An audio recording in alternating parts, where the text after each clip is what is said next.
전 시간에 CPR 들으셨죠? 네, 여러분 CPR 하실 때 CPR 하면 진짜로 하면 사람 살아날까요?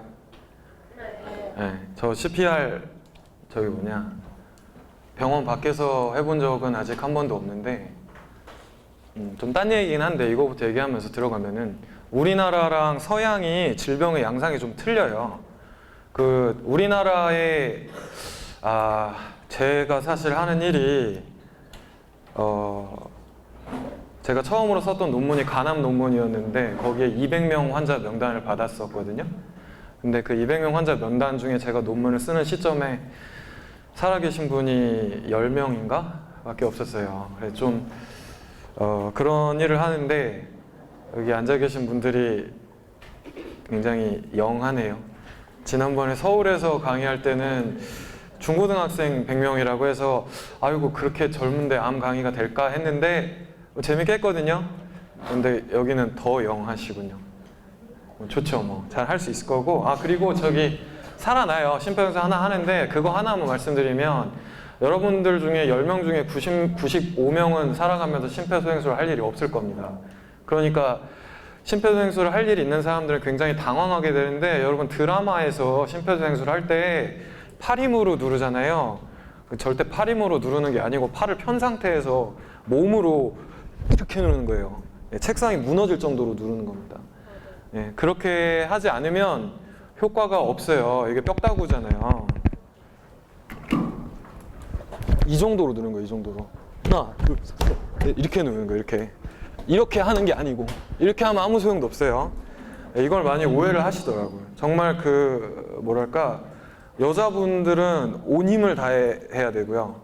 남자분들은 허리가 몸 상체가 다 움직이는 좀 그것만 하시면 돼요. 이거 뼈다귀잖아요, 여기가. 그러니까 이게 이렇게 해서 이게 되겠어, 이게? 될 리가 없지. 이게 뼈다귀로 되어 있는 케이지니까 온 힘을 다해 눌러야 되고. 이게 좀 딴 얘기인데 우리나라의 사망률 1위는 뭘까요? 사망 원인 1위. 그럼 미국은 뭘까, 미국? 미국의 1위가 자살이라고? 트럼프가 쫓아오겠다. 도널드 트럼프 아저씨가 화내시겠어. 그럼 안 되지. 미국의 사망률 1위는 저거예요. 심혈관계 질환. 그러니까 심혈관계 질환이라고 하는데 그러니까 심장에서 혈관이 다 뻗어 나가잖아, 그치? 심장에서 혈관이 다 뻗어 나가는데 이제 많이 먹고 살이 찌고 혈관에 기름이 끼고 뇌 혈관에도 기름이 끼고 그러면 혈관이 막히겠죠. 그래서 이제 고혈압이라든가 그런 거랑 연관해서 뇌혈관이 막히거나 아니면 심장질환, 심장마비 같은 걸로 인해 사망하는 거를 통틀어서 심혈관 질환이라고 하는데 쉽게 말해서 뚱뚱하면 잘 생겨요. 그러니까는 동양 사람들 잘 안 생기겠죠. 동양 사람들은 좀 근데 미국 사람들이 비만이 많고 우리나라 사람들보다 훨씬 더 기름진 음식을 많이 먹고 그래서 미국에 사시면 심폐소생술을 하실 일이 있어요. 이렇게 살다가 갑자기 옆에서 백인 할아버지가 이렇게 배 나온 사람 갑자기 이런 경우가 살아가면서 한두 번째 있을 수 있는데 우리나라에서는 많지는 않아요. 혹시나 경험하시게 되면 아마도 경험하시는 분들은 자기 가족 중에 환자가 있을 거예요. 그래서 이제 여러 가지 위험 인자가 있을 거고 그럴 때 그것만 아까 얘기했던 것처럼 기억하세요. 내가 이 사람의 가슴을 부신다고 생각하고 해야 돼요. 실제로 하고 나면 갈비뼈가 부서져요. 그렇게 갈비뼈 부서져도 돼요. 갈비뼈 부서져도 나중에 다 낫거든요. 그러니까는 그런 마음으로 해야 되고 그런 마음으로 해야 돼요. 저거 넘어가고 제가 하는 일은 방사선 종양학과라고 하는데 방사선으로 암을 치료하는 과예요. 그래서 이게 어떤 일이냐면 여러분 암 치료하면은 무슨 치료 방법이 떠오르냐고 하면 당연히 수술이 떠오르겠죠. 근데 방사선 치료라고 하는 거는 요새 기술이 많이 좋아져서 수술을 안 하고 방사선만 쬐도 암이 막 없어져요. 그래서 제가 치료한 케이스를 하나 가져와 봤는데 그러면 이게 폐야, 폐. 여기쯤을 이렇게 잘라낸 거예요. 제가 치료한 63세 남자분이었고 그럼 폐라는 게 풍선 큰 거 2개가 이렇게 달려있고 Y자 모양의 대롱이 이렇게 가 있는 그런 구조예요. 그럼 이건 Y자 모양의 대롱이 여기쯤 잘라져 있는 그쯤 구조겠지? 근데 여기에 암이 이렇게 생겼어요. 자, 그럼 이거를 어떻게 하고 싶나? 어떻게 하고 싶냐? 어떻게 치료하면 좋을 것 같아? 말해봐. 말해봐. 그냥 뭐 저 폐를 열고 저 종양을 긁어내면 되지 않을까요? 폐를 열고 종양을 긁어낸다. 그러면은 여기가 가슴뼈예요. 여기를 드릴로 쫙 뚫고 케이지를 벌린 다음에 심장을 밀어내고 폐를 들어 올린 다음에 안으로 들어가서 칼로 잘라야 되는데 할 수 있지. 할 수 있어요. 예, 할 수 있는데 힘들잖아. 힘이 들고 Y자 대롱에서 여기를 잘라내면 이쪽 폐는 기능을 못 하겠죠. 기능을 못 해요. 그래서 그런 거를 전폐절제술이라고 하는데 원래 이제 이분은 전폐절제술을 하자고 병원에서 얘기가 나왔었어요. 근데 환자분이 싫대. 자기는 폐를 잃어버리고 싶지 않대요. 그래서 저한테 왔고, 정위 방사선 치료라는 건 방사선 수술이라고도 불리는데 옛날에는 이런 게 절대 불가능했는데 요새는 이제 방사선으로 조준하는 기능이 좋아져서 여기다가 방사선을 엄청 쏴요. 이게 어느 정도냐면 이 종양에 받은 방사선이 여러분 건강검진할 때 받는 엑스레이지 그거를 한 80만 번 찍는 정도의 양을 여기다 주면 없어졌어요. 없어졌고 이분 2년째 잘 살고 계세요. 얼마 전에 전화를 해봤는데 자기 일해야 되니까 바쁘대요. 전화를 끊으셨어. 제가 쓴 책에 나오는 사례 중에 하나예요. 그다음에 두 번째는 성대암인데 요게 암이에요. 요게. 요 성대는 악기예요. 악기인데 이거는 치료를 어떻게 할까? 자.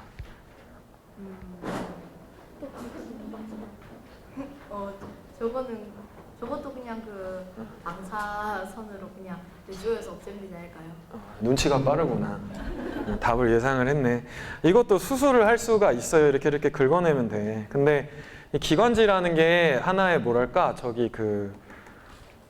금관악기나 목관악기 같은 거예요. 우리가 리코더나 클라리넷을 불 때 클라리넷 안에 이런 뭐 찌꺼기가 꼈다고 쳤을 때 그거를 긁어내면 그 클라리넷이 소리가 날까요? 잘 안 나겠죠. 성대도 굉장히 섬세한 악기라서 조금만 손상이 가도 목소리가 많이 망가지고 수술하면 목소리가 많이 쉬어요. 그래서 당연히 저는 방사선 종양학과니까 방사선 치료를 했겠죠?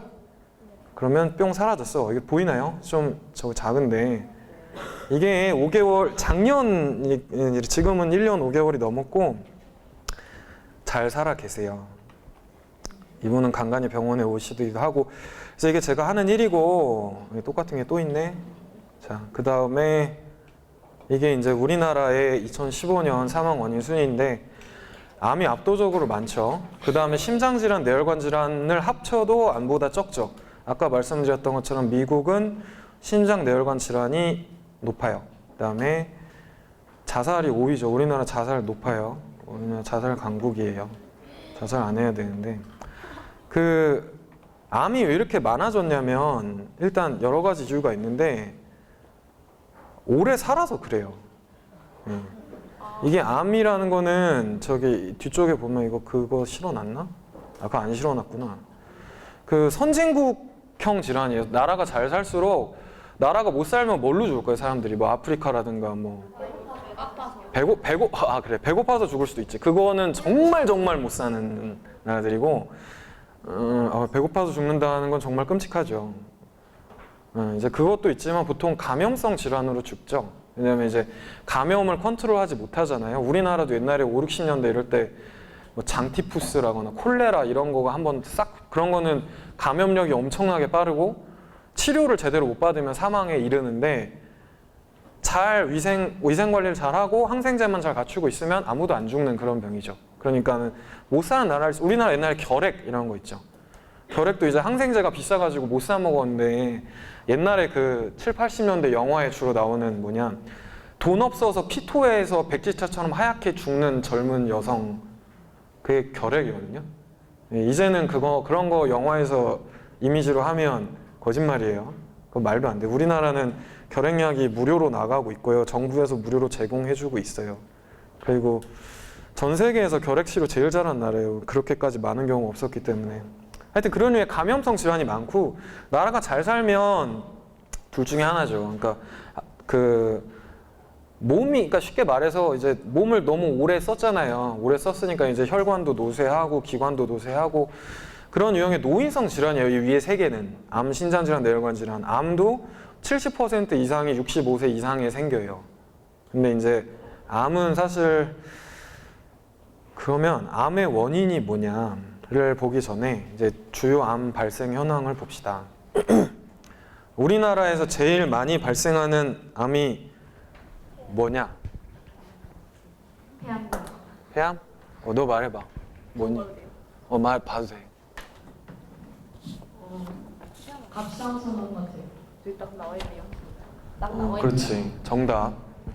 저 답을 보고 못 맞추면 안 되지. 근데 왜 자꾸 딴소리를 해. 예, 갑상선암이에요.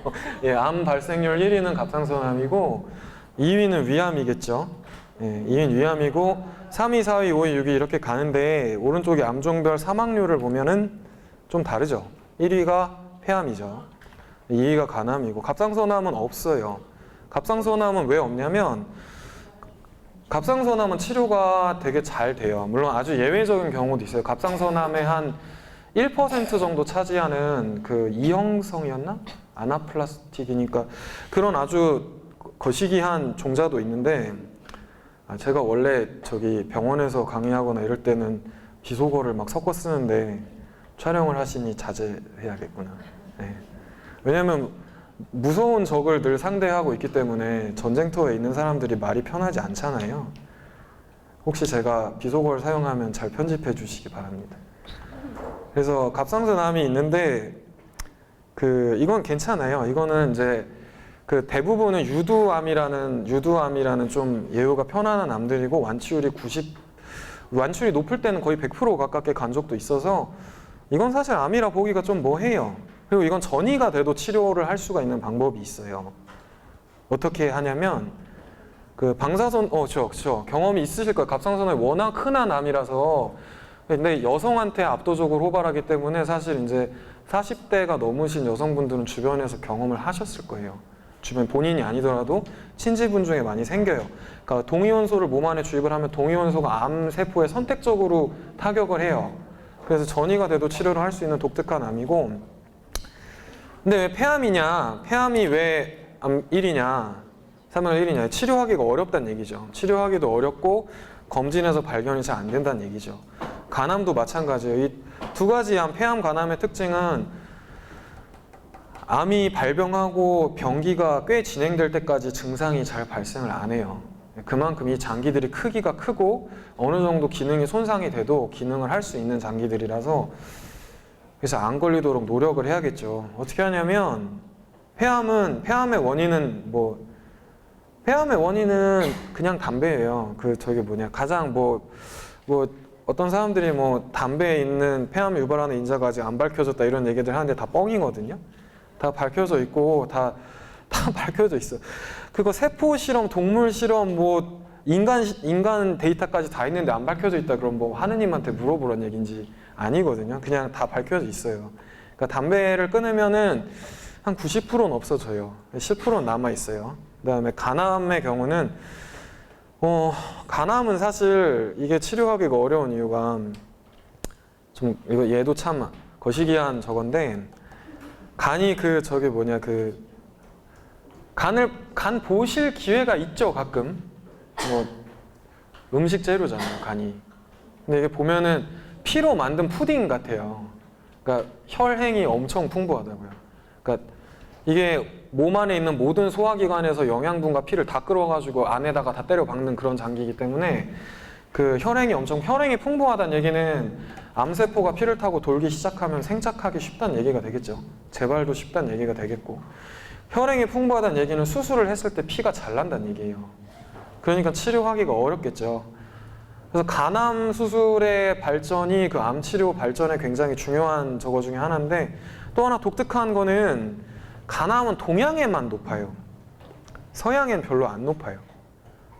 그게 이유가 뭐냐면은 그 B형 간염 바이러스라는 게 우리나라를 비롯한 동아시아에 많이 있어서 그래요. 전 세계 간암 환자의 70%였나 50%였나 하여튼 거의 절반 이상이 중국에 있어요. 근데 중국이랑 일본이랑 우리나라 합치면 더 많겠죠. 근데 미국엔 별로 없어. 그래서 이제 서양의학이 발달을 할 때 이 간암 치료는 일본에서 엄청 많이 발전을 시킨 바가 있어요. 환자가 많으니까. 뭐 하여튼 그래서 그 B형 간염 바이러스가 있으면 간암 발병률이 100배 정도 높아요.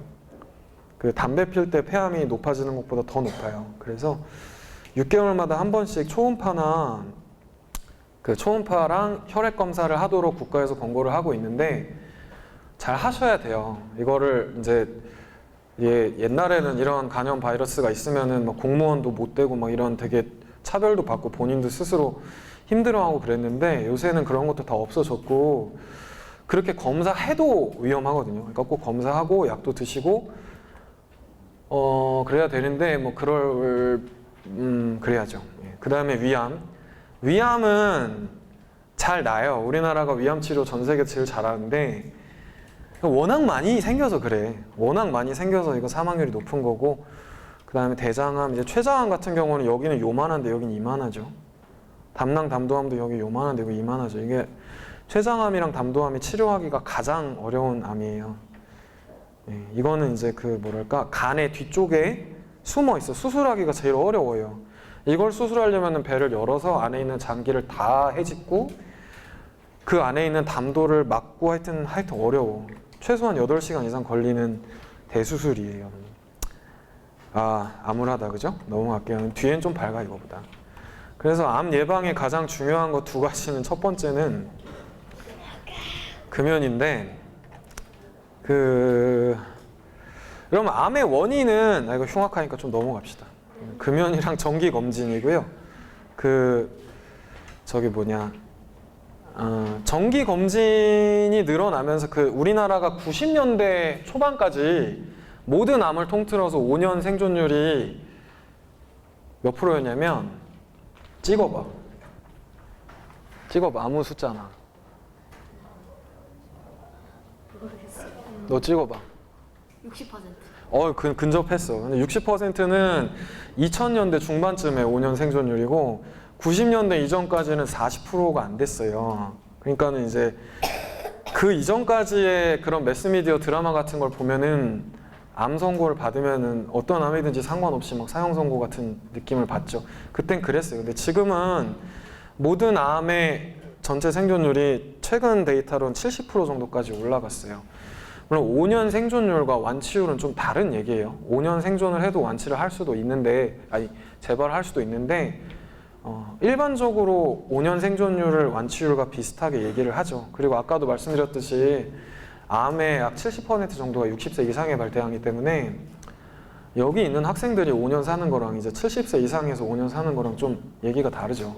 그래서 좀 보통 저희가 5년 생존율을 완치율과 비슷한 숫자로 봐요. 정기 검진을 하면서 암이 초기에 발병되는 것들이 많이 늘어나면서 많이 그렇게 좋아졌어요. 그 다음에 암의 원인인데 암의 원인은 크게 뭐 이게 어렵게 따지면 복잡한데 쉽게 따져 세 조각으로 딱딱 자르면 한 토막은 담배고요. 나머지 한 토막은 음식이고 나머지 한 토막은 막 블라블라야 뭐가 많아요. 근데 그러니까 이 밑에 블라블라는 우리가 뭐 해결을 못하는 것들도 많이 있어요. 뭐 직업 유전, 만성 감염, 방사선 환경 오염 뭐 이런 것들이 있는데 이 흡연 음식은 컨트롤이 가능하죠. 우리가 담배 안 피고 좋은 음식 먹으면 컨트롤이 가능하잖아요. 우리나라의 경우에 모든 인구가 평생 동안 암을 한 번이라도 앓을 확률이 대략 3분의 1 정도 돼요. 그럼 여기서 흡연이나 음식을 잘 조절해가지고 담배를 끊고 음식을 잘 드시면 그 중에 3분의 2가 날아가죠. 그러면 인구가 한 번 경험할 암의 확률이 9분의 1로 떨어지는 거예요. 그 3분의 1과 9분의 1은 굉장히 적어져. 이거는 이 보고는 되게 옛날 보고예요.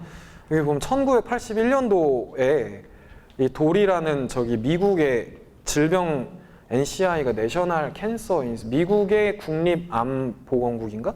거기서 이 양반이 그런 통계 같은 걸 돌려가지고 이 정도 될 것 같아 라고 추정을 했어요. 추정을 했는데 3분의 2의 암이 식습관과 생활습관으로 예방 가능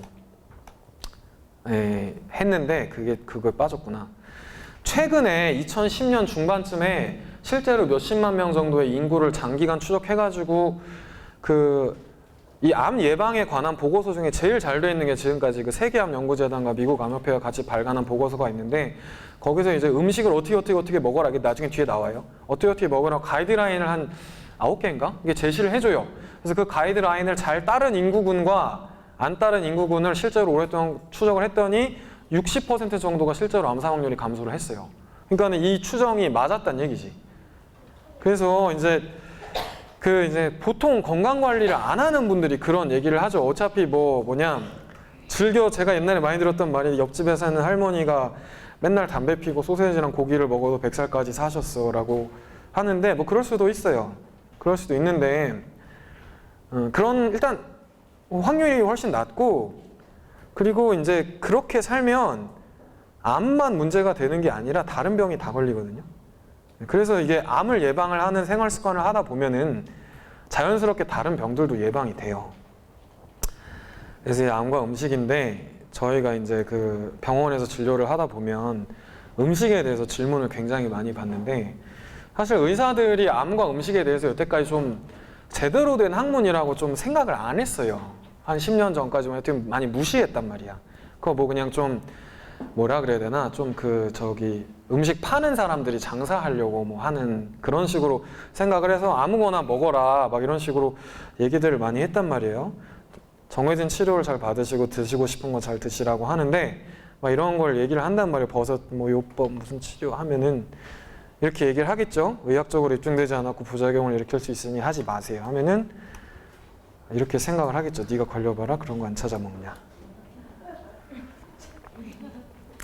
그래서 과학적으로 입증된 항암 식단이 있는 건가요, 없는 건가요? 라고 질문을 하면 있지, 왜 없어.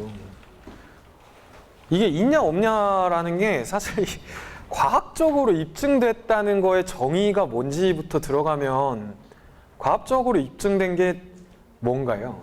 이런 생각 해본 적 있으신가요? 지금은 이 현대사회는 약간 과학이 종교 같잖아요. 비과학적인 거면 무조건 바보 취급하고 과학적이면, 근데 과학이 뭔가요? 과학적인 게 뭔가에 대한 사람들 정의를 이제 여러 가지를 내릴 텐데 제 개인적으로는 논문 쓰면 과학이라 하더라고요. 무슨 뭔가 사회나 자연현상을 논문으로 써놓으면 사람들이 과학이래. 근데 그게 이제 논문을 안 써본 사람 입장에서는 논문을 쓰는 데까지 장벽이 많기 때문에 높아 보이니까 이제 뭔가 이렇게 권위가 있어 보이는데, 논문으로 밥을 먹고 사는 사람 같은 게 저 같은 사람 같은 경우에는 이 과학적으로 입증된 거에 정의가 좀 적어긴 해. 근데 저의 정의, 그러니까 논문으로 출판이 됐다는 거를 기준으로 했을 때는 있어요. 엄청 많아. 이 암을 예방하는 거에 대한 그 음식에 대한 얘기는 엄청 많고 저도 잘 지키려고 노력하고 있어요. 그래서 제가 이제 그 한국연구재단에서 그 연구를 지원받아서 하고 있는 연구가 이거에 대한 건데 엄청 많아요. 엄청 많고 정말 몇만 편의 논문이 있고 영어로 다 써 있고, 그 아까 제가 말씀드린 세계암연구재단 미국 암협회 보고서는 한 600페이지짜리 영어로 된 책이에요. 그런 거를 볼 수가 없잖아요. 그거 누구 보라고 쓴 거예요, 도대체. 그래서 이제 그런 거를 그냥 학자들끼리 보고 하면은 의미가 없잖아요. 그래서 근데 음식을 건강하게 먹고자 하는 열망은 전 세계 모든 인구에게 있고 everybody가 deserve to 하죠. 다 그러실 자격이 있어요. 그래서 그런 거를 먹을 수 있도록 이해하기 쉽게 그런 모델을 만들어야 된다고 생각을 해서 그런 모델을 개발하는 걸 제가 하고 있고, 이거는 제가 만든 게 아니고 그 세계암연구재단 미국 암협회에서 항암 요소랑 발암 요소를 이 밑에 3등급도 있는데 3등급이라고 안 하고 영어로는 Limited and Suggestive라고 하는데 그냥 편의상 1등급, 2등급으로 나눠놨어요. 그래서 발암 요소부터 봅시다. 발암 요소. 발암 요소로 제일 잘 알려진 게 뭐가 있냐면 안타깝게도 고기가 있어. 네. 붉은 육류와 가공 육류가 있어요. 그러니까 이제 가공 육류는 햄이나 소세지죠. 그런데 이제 그렇다고 해서 여러분들 채식을 하라는 걸, 저는 채식주의자가 아니고 채식을 저거 하지도 않고, 일단 하나 알아둬야 될 게 이런 육류 관련한 연구들, 서양에서 된 연구들은 서양인들은 우리나라 사람들보다 이 고기를 먹을 때 고기를 먹는 양이 어마어마하게 많아요. 미국에 가서 뷔페 식당 한번 가보세요. 그 사람들 어떻게 먹나. 근데 우리나라의 육류 음식들은 대부분 뭐랄까 다른 야채랑 같이 조리를 한다던가 수분이 되게 많고 양을 막 불려 놓죠. 그래서 사실 우리나라 사람들은 그렇게 육류 섭취량이 많지 않아요. 섭취량도 적고 야채도 덜 먹는데 그나마도 끊어라 그러면 체력이 저하될까 봐 이거 별로 좋은, 그냥 좀 덜 드시면 돼. 근데 내가 매일매일 삼겹살에 소주를 먹는다 그러면은 안 되지만 뭐 금육을 하실 필요는 없고 우리나라의 20, 30대 남성을 제외한 나머지 인구군들은 그냥 그렇게 사시면 돼요. 크게 문제될 만큼 고기 드시는 분 별로 못 봤어요. 여자분들이라거나 뭐 40대 이상의 분들은 그렇게 많이 안 드시더라고. 그 다음에 이제 자라나는 학생들은 많이 드세요. 네. 많이 드시고 쑥쑥 자라야지. 뭐 이런 건 나중에 걱정하시고. 그 다음에 술, 담배가 저기죠. 술은 술 마시면 암 걸리나? 이거 굉장히 스트롱 빌리프죠. 모두가 이제 술을 되게 미워하잖아요. 왜 술을 미워하는 이유는 가장이 술을 많이 마시면 가정이 힘들죠. 네. 네, 저도 경험했고 주변에서 많이 봤어요. 그래서 술을 많이 마시면 안 돼서 저도 술을 많이 줄였는데 그냥 한 가지 저기 하면은 물론 술이 암을 많이 높이긴 해요. 그렇다고 술이 담배랑 비슷하고 막 그렇진 않아요. 담배를 피면은 폐암 발병률이 20배 올라가는데 술을 하루에 소주 한 병씩 마신다고 20배는커녕 2배도 안 돼요.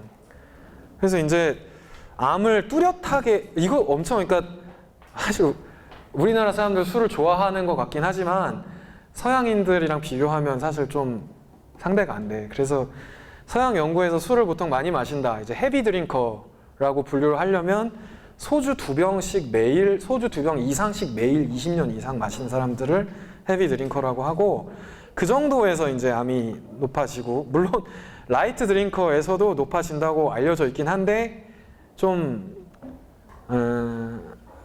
물론 이제 나는 정말 암이 너무너무 싫어서 한 톨의 위험도 낮추고 싶다, 그리고 난 술을 별로 안 좋아한다, 그럼 안 드시면 돼요. 근데 나는 술이 너무 좋은데 암 걸릴까봐 무서워서 한 모금도 못 먹겠다, 그러실 필요는 없다는 얘기예요. 그냥 캐주얼 드링크라고 그냥 그냥 즐겁게 한 달에 한두 번씩 마시는 정도로 막 엄청 높아지거나 그러진 않아요. 저도 그렇게 잘 먹고 있어요. 그 다음에 비만적이 그렇고, 염장 어류가 뭐냐면 젓갈이죠, 젓갈. 네, 젓갈인데 이 젓갈이 좀 동양인들은 젓갈을 좋아하기도 하고, 이제 이게 먹으면 되게 좀 라이트하잖아요. 젓갈에다 밥 해서 한 공기 먹으면은 가볍잖아, 되게. 그래서 몸에 좋을 것 같은데 염장 어류나 소금이나 짠함지가 비슷한 얘기인데 안타깝지만 얘네들이 위암을 유발하는 주요 원인 중에 하나고, 우리나라가 이제 위암 1위 국가가 된 이유 중에 하나가 이거 때문만은 아니고요. 이거 플러스 저 우리나라의 그 파일로리균이라고 그 위에 사는 그 균의 적이 높아요. 그게 왜 높겠어요? 못 살았으니까 높지. 우리나라가 최근까지 못 살았잖아요. 그럼 못 살면 그런 게 관리가 안 되잖아요. 음식도 다 같이 먹고 위생 관리도 안 되고. 그러니까 이제 앞으로는 좀 나아질 건데, 그래도 덜 짜게 먹자라는 그런 인식은 많이 확대가 돼 있어서 괜찮다고 봐요. 그 다음에 항암 요소는 중요한 거 2개는 음식이 아니죠. 운동 권장량은 주 매일 50분인가? 매일 50분 이상씩 땀이 날 정도의 유산소 운동을 하라고 권장을 하고 있어요. 운동하시면 좋아요. 운동하시면 좋고, 모유수유도 하실 수 있으면, 모유수유는 유방암의 경우인데 모유수유를 하면 유방암이 많이 낮아져요. 막 뚝뚝 깎여요. 그러니까 좀 근데 모유수유는 뭐 개인의 성향이지 누가 강제할 건 아닌 것 같아요. 너무 힘드니까. 할 수 있으면 하면 좋다는 얘기고. 식이섬유가 많은 음식에 뭐가 있을까요? 미에로 파이버? 채소, 그렇죠, 채소. 식이섬유가, 그러니까 야채에 많이 들어있죠. 보통 우리가 뭐 이렇게 파 생각해봅시다. 파절이 있는 파. 이렇게 쭉 찢으면 뭔가 이렇게 질긴 뭔가 있잖아. 예? 그게 섬유질이죠. 예? 대변으로 봤을 때 같이 나오는 거 있죠. 소 안 되고. 그런 게 식이섬유인데 이게 대장암을 낮춰준다는 보고들이 많이 있어서 여기 올라와 있어요. 이게 왜냐면 이게 변을 잘 보게 해서 그 대변이 똥똑이래. 네, 뭐 똥똑이 맞는 말이니까 대변이 똥똑에 노출되는 시간을 줄인대요. 그래가지고 그런 설이 있어요. 그래서 대장암을 줄인대. 그 다음에 비전분성 채소랑 마늘, 과일. 비전분성 채소는 그러니까 채소에서 저기 뭐냐, 그러니까 감자, 고구마를 빼면 돼. 감자, 고구마를 빼면 다 비전분성 채소예요. 그러니까 채소랑 마늘이랑 과일은 이걸 사실 우리가 인구 연구를 할 때 이 사람이 뭐 파를 많이 먹었냐, 뭐 치커리를 많이 먹었냐 이렇게 연구를 할 수가 없잖아요. 몇십만 명을 당신이 일주일 전에 무슨 야채를 한 톨 먹었는지 어떻게 알아? 그러니까는 보통 브로드하게 넓게 재요. 채소랑 과일을 얼마나 먹었냐. 근데 이제 우리가 권장을 할 때는 저기 그 여러 종류를 여러 색깔로 드시라 그래요. 왜냐면은 이런 채소나 과일에 그 암을 예방할 수 있는 항산화 성분들이 색깔을 띠고 있다고 하거든요. 그래서 유명한 것들 있죠. 토마토에 있는 라이코펜, 포도에 있는 리스베라트롤 뭐 이런 것들이 있죠. 여러 가지 색깔의 야채를 골고루 드시라고 하고 있고, 근데 이거 좀 부족하잖아. 이거 좀 아쉽죠. 이것만 가지고 내가 모든 걸 해결할 수가 없잖아요. 그래가지고 이런 표를 제가 만든 거예요. 이거 제가 만든 거고, 이제 한국인의 5대 암뿐만이 아니라 하여튼 그 전 세계의 암의 유병률과 사망률을 고려해가지고 제일 그 이렇게 좀 그런 위험도가 높은, 이게 이제 2년 전에 개발한 모델인데 좀 지금 업데이트 중이긴 한데 지금도 쓸만해요. 그래서 이제 이거를 이제 음식품을 이렇게 22개 코드로 만들어서, 예를 들어서 내가 아침에 된장찌개에 쌀밥에 장조림을 좀 먹었다 그러면 걔네들을 쪼개는 거야, 이런 코드로. 그래서 이 코드를 이제 뭐 이거 몇 그램, 이거 몇 그램, 이거 몇 그램 이러면 그거를 이제 그 기능 단위라고 해서 그 당뇨병 환자분들이 음식품을 교환할 때 쓰는 단위가 있어요. 단순히 그람수로 할 수는 없으니까 하여튼 그런 단위별로 그 단위에다가 이런 걸 곱해가지고 점수를 내는 거예요. 한번 봅시다. 녹색잎 채소 이런 거는 전반적으로 다 좋아요. 이게 녹색은 좋은 거야. 그래서 24점이나 돼. 레드미트는 낮죠. 마이너스 17점이죠. 좀 업데이트가 필요하긴 한데 뭐 하여튼 이거 거의 쓸만해요. 이걸로 그 저기 뭐냐, 한국 음식, 미국 음식, 지중해 음식, 중국 음식, 그 다음에 채식 음식 한 100가지 정도를 분석해 봤는데 분석이 잘 돼요. 잘 되고 이제 그 영양소 분석도 해봤는데 영양소도 괜찮아. 그래서 믿을만해, 그럭저럭. 이걸로 이제 저는 사실 영양학자가 아니고 암 치료하는 의사인데 아까 맨 앞에 보여드린 그런 거 하는 사람인데 이거를 해가지고 영양학 논문을 냈어요. 그러면서 이제 좀 약간의 주목을 받았죠. 저 사람 뭐야 이러면서. 그러면 이러려면 이런 걸 하는 거예요. 김치찌개와 공깃밥은 쌀밥이 210g, 돼지 목살이 40g 뭐 이런 식으로 해서 코드를 부여를 하고 거기에다가 이제 교환 단위수라고 그 이제 뭐 그람이 뭐 그 당뇨 음식 교환하는 단위인데 이건 뭐 자세히 설명 안 하고 분유를 쪼갠 다음에 점수를 매겨서 이런 식으로 점수를 줘요. 그 다음에 근데 이제 똑같은 재료라고 하더라도 조리 방법이 다를 수가 있잖아요. 기름을 식용유를 엄청 부었을 수도 있고 소금을 엄청 쳤을 수도 있고. 그래서 이게 이제 이 음식 플레이트당 소금의 경우 아마 4g이었나? 기름이 20g이었나? 그래서 얼마 이상이면 점수를 하나씩 깎아요. 그래가지고 이런 식의 표를 만들었고, 이게 이제 그 당뇨학회에 있는 레시피 20개를 분석을 해가지고 만들었고요. 이 디자인드 밀은 제가 만든 밀이에요. 이상적인 음식. 뭐 막 좋은 것만 잔뜩 들어가 있어요. 연어, 야채 샐러드 막 이런 거. 맛없는 거. 네, 그래서 이제 이런 게 S가 되고, 뭐 생선이랑 이게 아마 잡곡밥 기준일 거예요. 그래서 되게 높을 거고, 예, 맨 밑으로 가보면 이제 악당들이 있죠. 삼겹살 구이, 하이팻, 기름이 높다. 이제 탕수육, 하이팻, 기름이 많다. D였는데 하나 깎았죠. 라면, 기름도 높고 솔트도 높다. 그래서 이제 2번 깎여서 2가 됐고.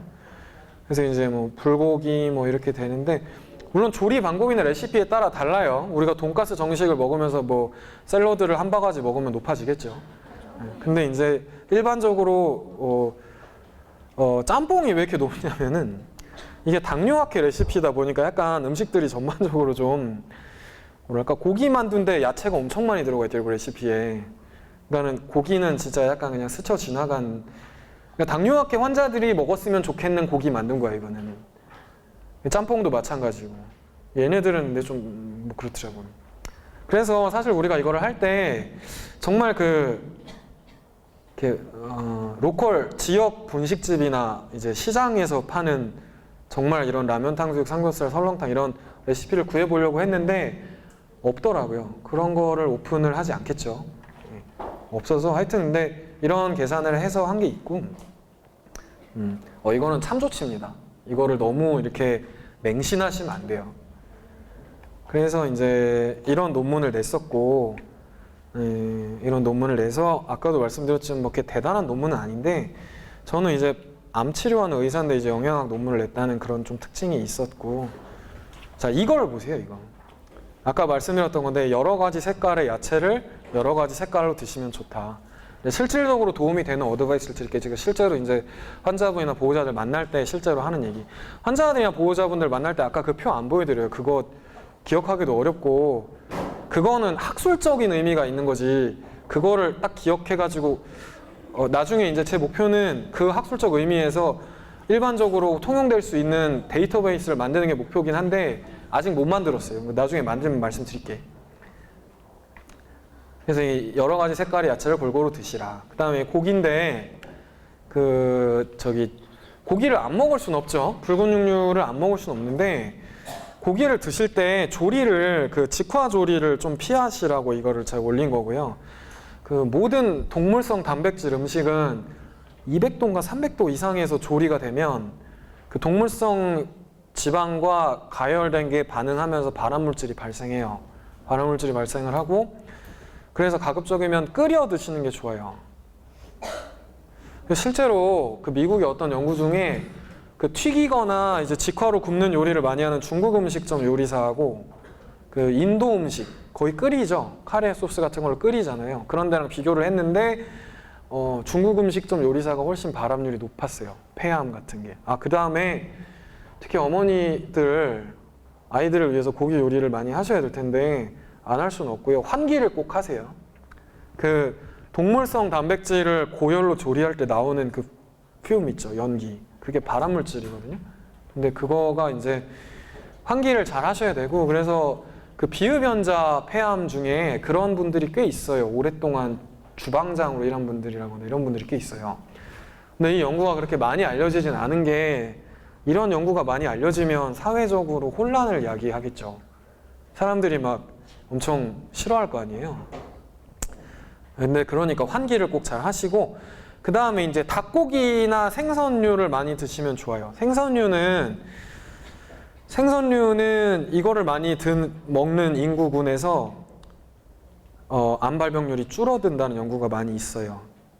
서양 사람들이 잘 안 먹는데 이 암 연구하는 사람들이 일본 사람들이 오래 사는 거에 착안을 해가지고 그게 생선 때문이 아닐까라고 막 연구를 많이 했는데 생선을 많이 드시면 암 예방에 도움이 돼요.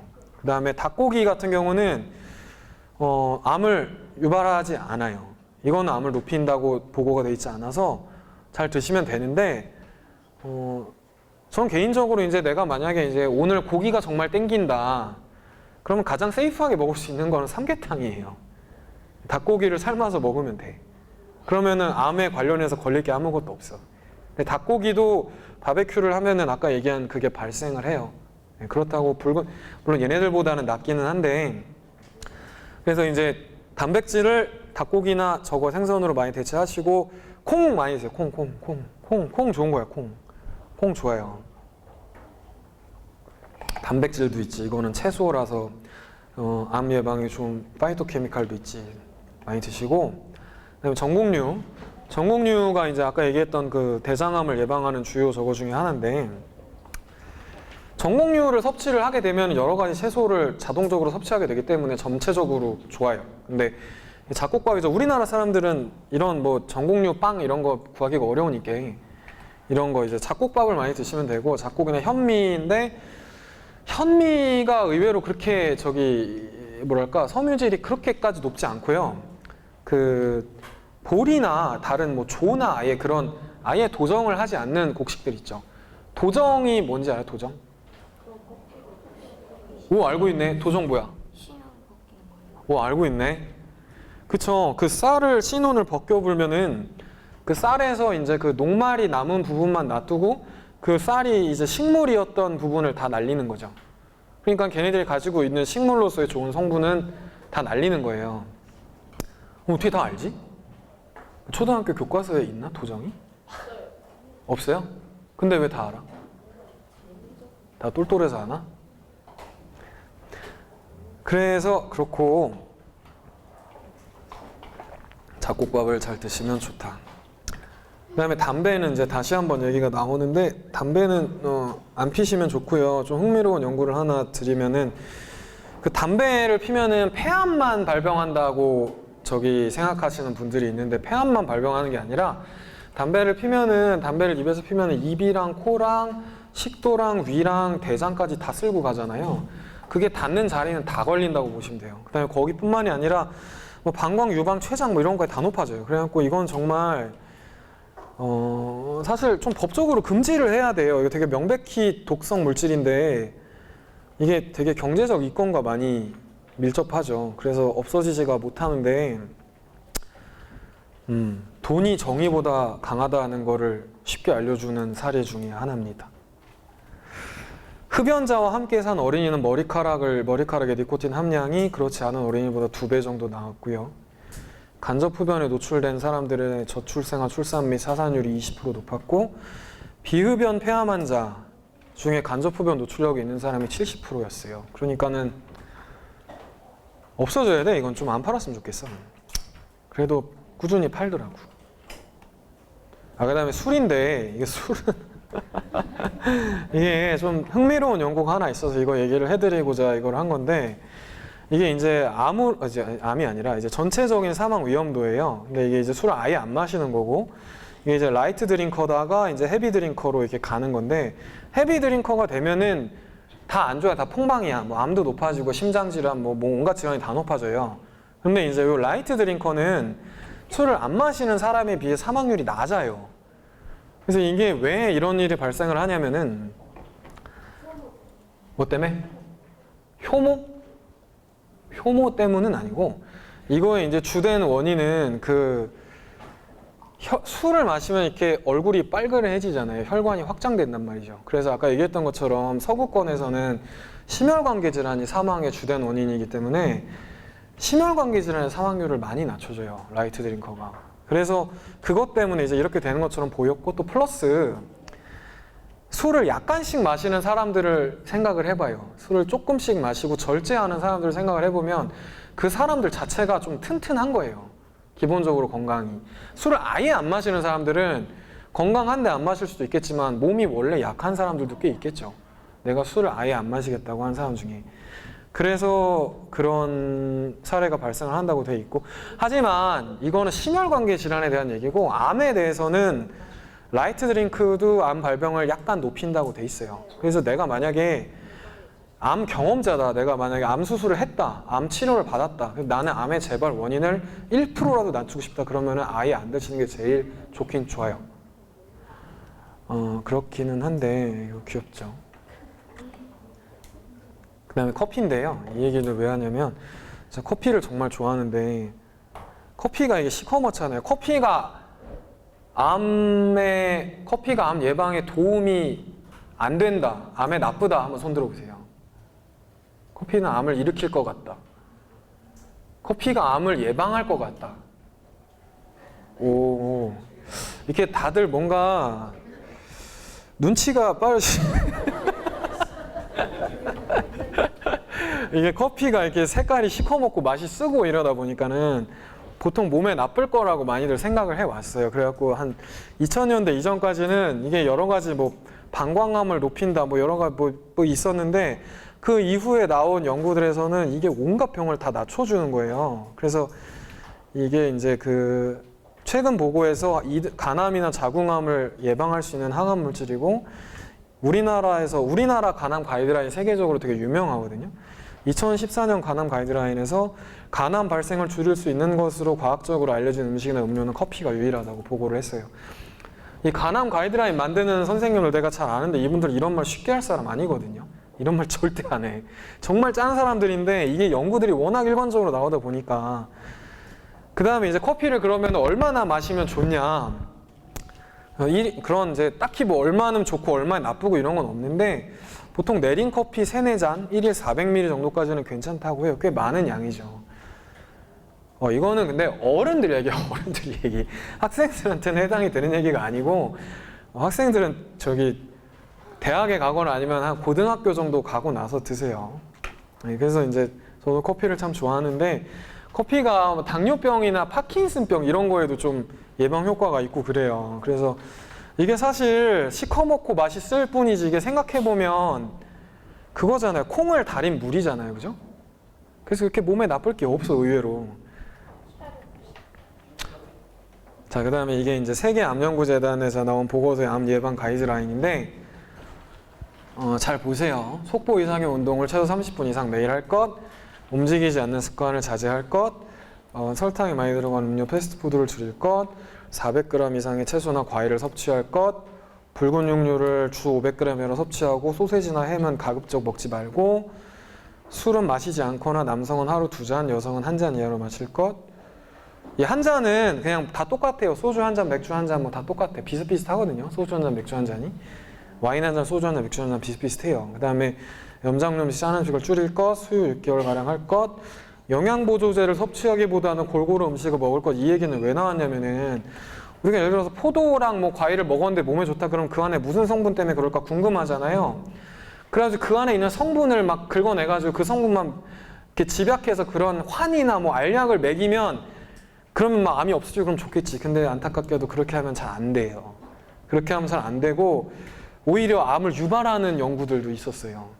그래서 그게 왜 그렇다고 지금 추정하고 있냐면 우리가 어떤 야채나 과일을 먹을 때 그 안에 어떤 특성 성분 이외에도 어마어마하게 많은 성분이 있어요. 우리가 예를 들어서 토마토 안에 뭐 비타민 C랑 뭐 라이코펜 있다고 쳐. 그러면 우리가 그런 화학 성분 물질들을 조합해가지고 토마토의 맛과 재질이 나는 물질을 만들 수 있을까?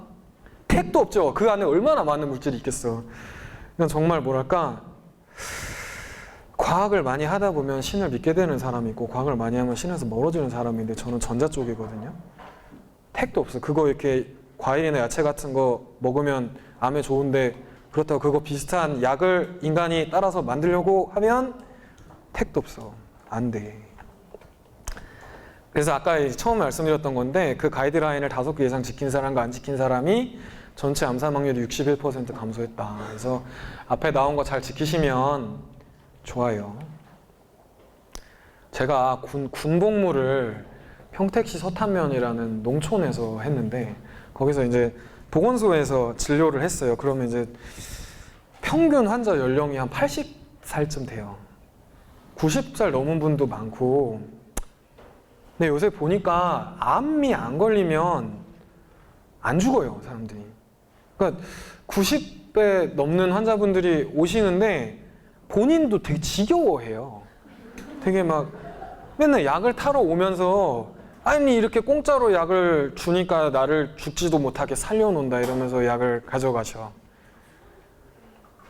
물론 근데 정말 요새는 정말 그래요, 정말.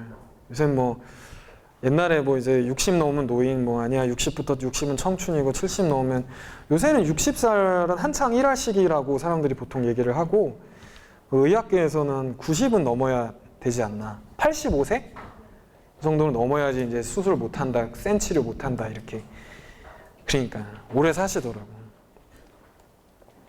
우리가 사실 뭐랄까 10대 이후에 10대 이전은 사실 여기는 10대 초반이 많은데 잘 기억이 안 난다 치고 60살 기준으로 봤을 때 60살 이전에 한 40년 살고 그 이후에 40년 살면 기간이 똑같단 말이죠. 그래서 앞으로는 그 이후의 기간을 잘 꾸려나가는 거에 대한 연구나 사회적 정책이 많이 나와야 될 거라고 생각합니다. 이거는 제가 쓴 책에 나오는 얘기인데요. 제가 책을 2개 썼는데 한 3년 전에 그 음식 예방, 암 예방에 대한 책을 하나 썼고 그 다음에 최근에 방사선 치료와 암 전반적인 치료와 예방에 관한 책을 하나 썼는데요.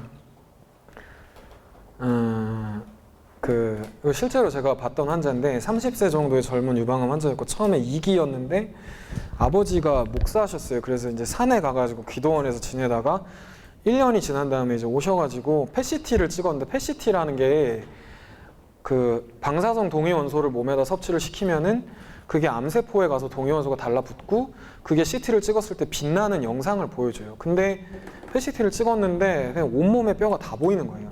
그러니까 뼈에 다 전이가 됐다는 얘기겠지. 이분 얼마 안 있어서 돌아가셨어요. 근데 이제 그 뭐랄까 아버지의 표정이 너무 잊혀지지가 않아서 제가 이걸 써놨는데 뭐 아버지가 뭐 운다거나 뭐 화가 났다거나 이런 게 아니라 웃고 있었어요. 이렇게 웃고 웃으면서 날 쳐다보고 있었어요. 그래서 되게 충격적이었어요. 그래서 이제 선생님들도 꼭 좋은 의사를 만나셔서 잘 친분을 쌓으셔서 앞으로 살다 보면 언젠가 병원에 오실 테니까 그때 좋은 치료를 잘 서로 신뢰해 가면서 받기를 바랍니다. 뭐 모든 의사가 좋은 의사가 아니니까 좋은 의사를 만나기 바래요. 또 의사들 너무 미워하지 마시고 의사랑 환자랑 싸우면 이득 보는 거는 병밖에 없어요.